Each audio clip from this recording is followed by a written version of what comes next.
conversation that I had with another Black woman who is extremely religious that I have known pretty much my entire life. Basically, she is a family friend. Up until now, I have had so much respect for her, even though she's ridiculously religious. I feel like she has a government job of some sort. I don't know exactly what she does, but she lives in Texas, so that should have been a red flag. But she didn't post anything about being a Trump supporter. At least, I don't think. So it all started when she posted a story on Instagram clapping.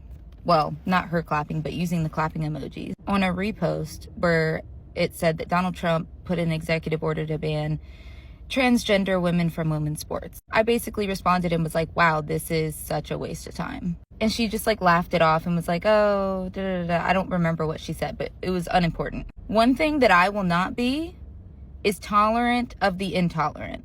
I got into her ass. I said, believing that trans women competing in women's sports is a systemic issue that needs to be fixed is the definition of transphobia. Literally, there are like less than 10 in all of NCAA college athletes. A non-issue. Not to mention, when people start taking hormones, they have less advantages than they would if they did not transition.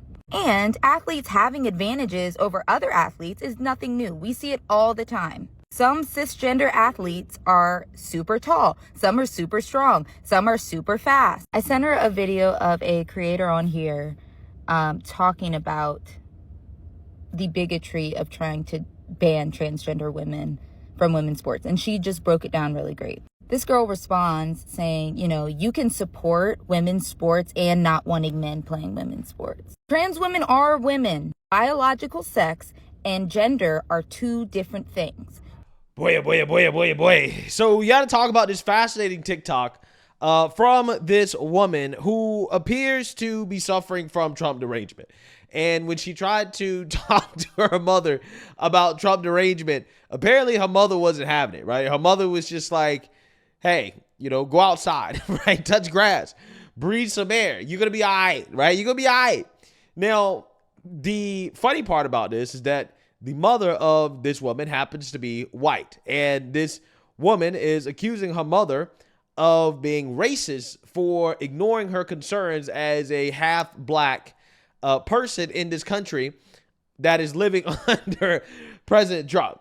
And I want to react to it because it really shows you just how deranged some of these liberals are in this country, and that politics is quite literally dividing families, and stuff like this really shouldn't happen. And, you know, that's the unfortunate reality of having your brain on MSNBC. So I want to talk about it, but before we get into it, we have to have a word from the sponsor of this video, Noble Gold. How fast can stock market sentiment change? In an instant. Just ask NVIDIA investors. $600 billion wiped out overnight instantly. No warning, no second chance. Market crashes, they don't wait. They strike fast, devastating the unprepared. But smart investors, they're one step ahead, protected and prepared. For nearly a decade, my friends at Noble Gold have helped investors protect their wealth with gold IRAs and physical gold. With over $2 billion in precious metal sales, Noble Gold is the place for Americans who are serious about their financial security. Gold is real, it's yours, and it retains value. And now, when you open a qualified account, you'll receive 2 5-ounce silver America the Beautiful coins for free. Are you diversified? If not, when will you act? When your portfolio is down 10, 20, 30%? Or will you protect your portfolio now? The next market crash won't send a warning. Visit noblegoldinvestments.com today. That's noblegoldinvestments.com. Don't just grow your wealth, guard it. And just remember, there's a risk with every investment and there's no guarantee of any kind. It's like having a white mother who was uneducated on what it would be like having Black children before she had them, you say? It looks like racial gaslighting, such as what happened yesterday. My anxiety and depression has been at an all-time high with recent world events. My white mother told me that the only reason that I'm upset is because I spend too much time on social media. Facts. Let's keep it 100. Let's keep it all the way 100. A lot of these people that are depressed, okay, they got anxiety, all these issues, okay, yeah, you're spending too much time on social media, right? You're spending too much time on TikTok, on Blue Skies, whatever it's called, right? The left wing Twitter. You're spending too much time watching MSNBC, CNN.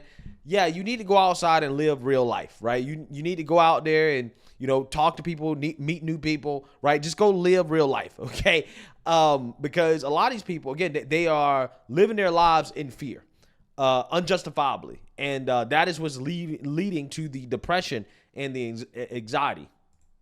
That I would be a lot happier if I just lived my life. She told me, you know what? I'm not going to be a part of the resistance. I'm going to live my fucking life. That's what you need to start doing. Facts. That is what you need to start doing, right? Your mother is 100% right. You don't need to be a part of the resistance, okay? You don't need to do that at all. You need to live your life, okay?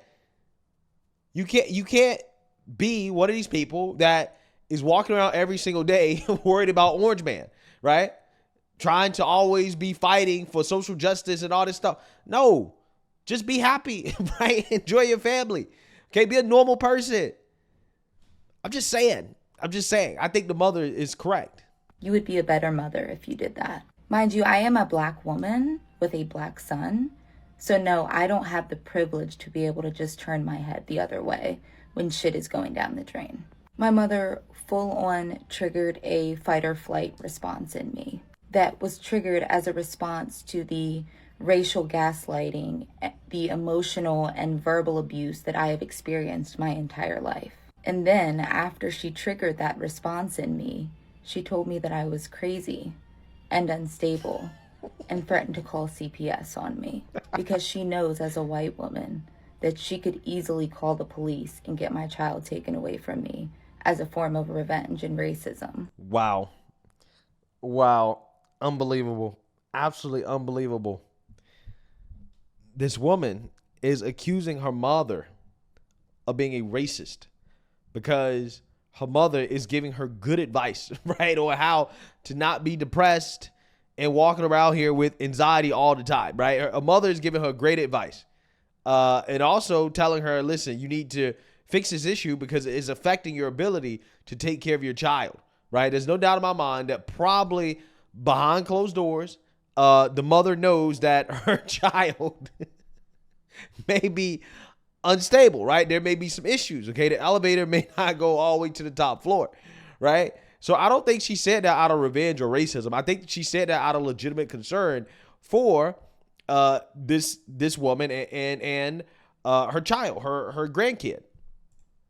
This is why a lot of times I am against white women having biracial children, especially with a black person. I made the mistake of going to my mother for comfort when I told her that I was feeling helpless and that my anxiety was at an all-time high and that I was suffering and felt isolated because when I go to my mother, instead of her being a place for comfort for me and inviting me over as a good mother would do, she just says, you're fine. Or she rolls her eyes.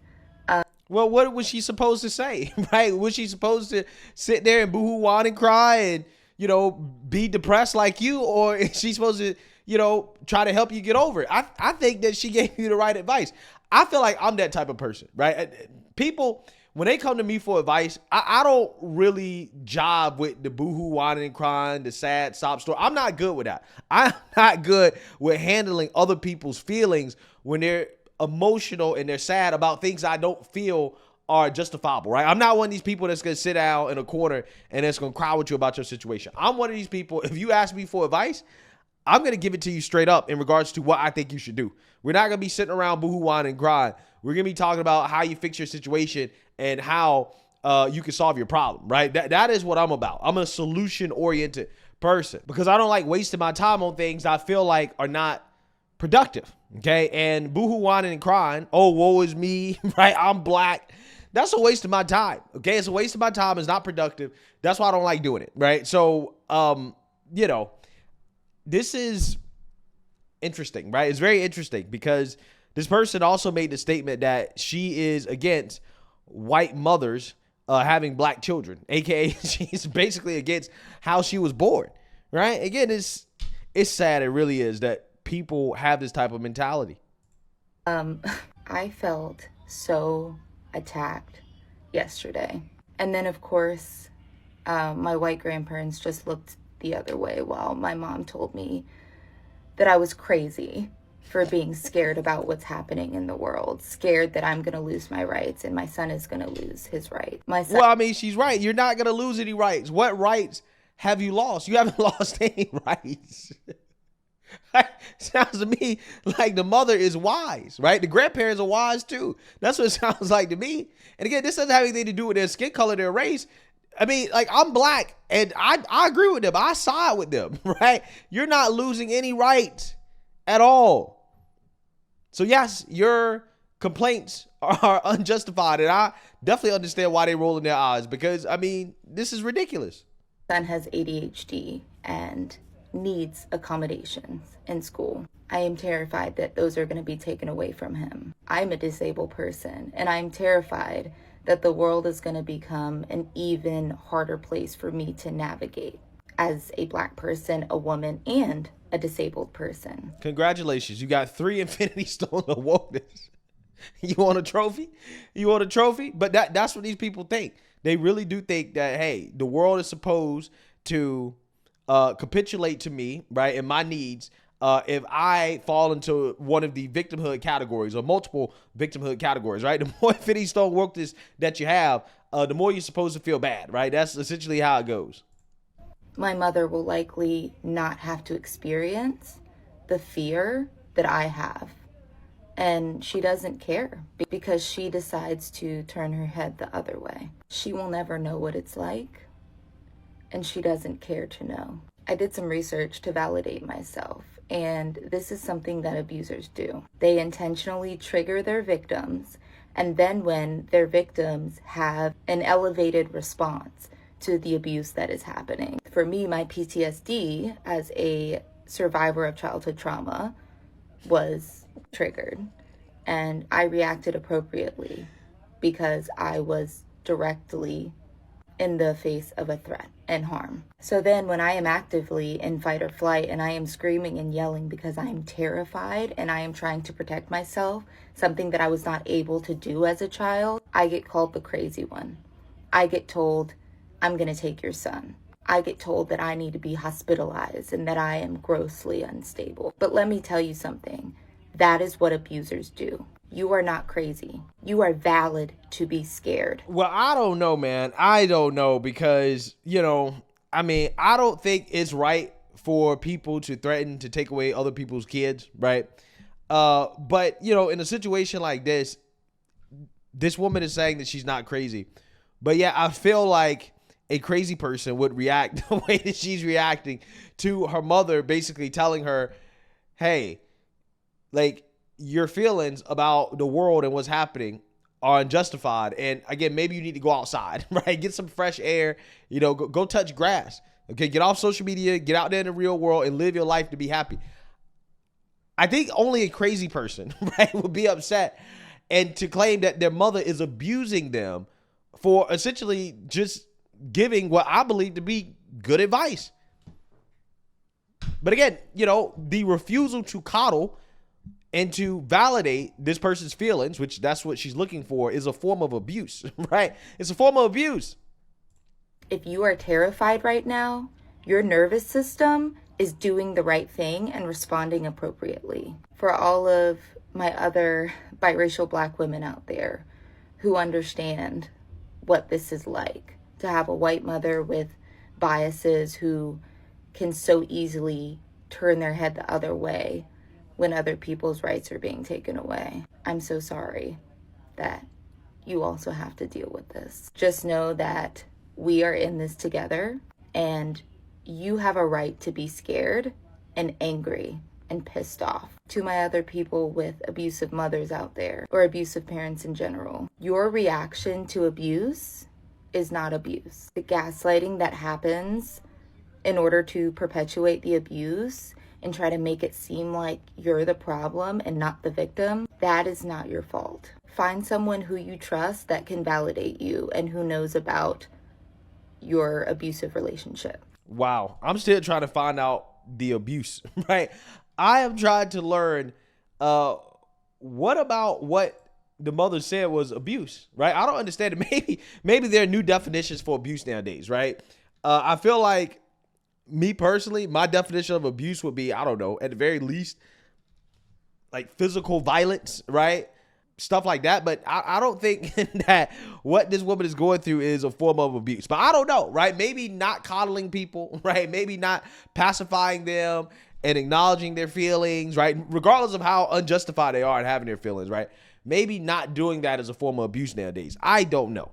But, it's just sad. It really is. It's sad to see that we live in a world where you have some people who have drunk the Kool-Aid so much that they feel as if they are under attack personally, that they're in danger, even though they're not. And this is leading to strained relationships with family members, right? It's something that we see quite a bit from these liberals. And, it's just sad. It really is. It really is. Like, it must be hard. It must legitimately be difficult to mentally believe that you are a victim, right? To live your life believing that you are a victim and that you're constantly under attack by the white man and the powers that be. It cannot be a happy way to live life, right? It just can't be an enjoyable way to live life. And, I don't see anything that this mother said that was incorrect. At the end of the day, some people, hey, you just can't really help them, right? They want to be oppressed, right? They really do. So let me know what you guys think. Make sure you like, comment, and subscribe. Most importantly, share a Black conservative perspective. Peace.